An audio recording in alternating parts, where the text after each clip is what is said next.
Adding filters and effects to your video. Activate the effect browser. In the menu you will find different categories of filters.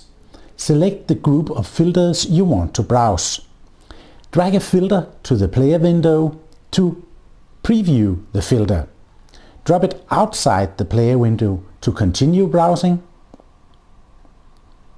Drop it inside the player window to accept the filter.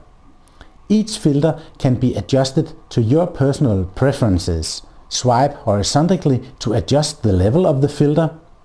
Swipe vertically to change the parameter you want to adjust.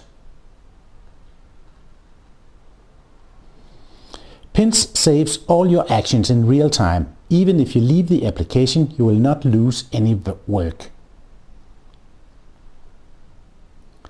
Advanced filters includes color grading and different shaders like this vignette.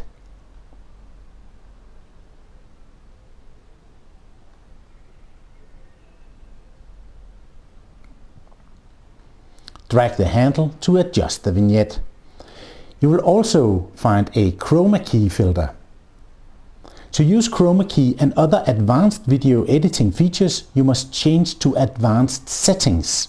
Watch dedicated video for advanced settings.